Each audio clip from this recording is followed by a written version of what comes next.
Atong sayro ng dugang pang mga balita sa Mindanao, makabanato si James Paulo Yap live sa Cagayan de Oro City.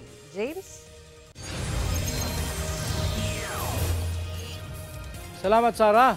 Usa ka pulis nga nadestino sa Camiguin ang gidakop human gitudlong sospek sa pagposil patay sa usa ka van driver ug pasahero niini sa Talisayan sa Misamis Oriental sa milabay nga semana.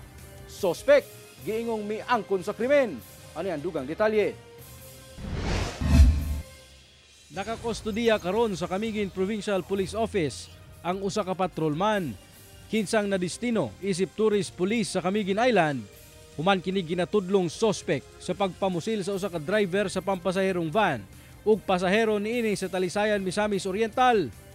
Kahinumduman nga sayo sa buntag niadtong September 7 nahitabo ang pagpamusil patay sa driver ug pasahero sa van ug samdan ng laing pasahero. Sa investigasyon sa Talisayan Police, nakita matud pa ang sospek nga misakay sa van gikan sa Agora Bus Terminal ug manaog sa Balingwan Port aron motabok sa Camiguin. Apan nalahos matud pa kini human nga nakatulog. Allegedly, iyang gihangyo ang maong driver nga mobalik to Balingwan but wala kini nisigot. Dito na nawala iyang panimuot, niabot sila sa punto kay iyang gipahunong sa maong area dito sa Barangay Mandahilag ug nahitabo na dito ang iyahang pagpusil. Sa backtracking sa mga CCTV, nakita matud pa ang sospek sa Balingwan Port human ang insidente.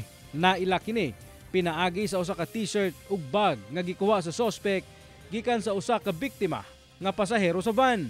Adlawng Lunes, gidakop ang maong sospek nga pulis didto mismo sa ilang opisina sa Camiguin.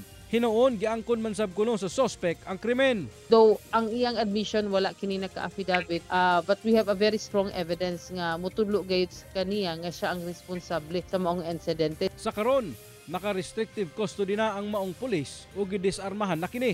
Magpaygayon sab ang PNP ug ballistics cross-matching aron makumpirma kung ang na-recover nga empty shells gikan sa iyang service firearm.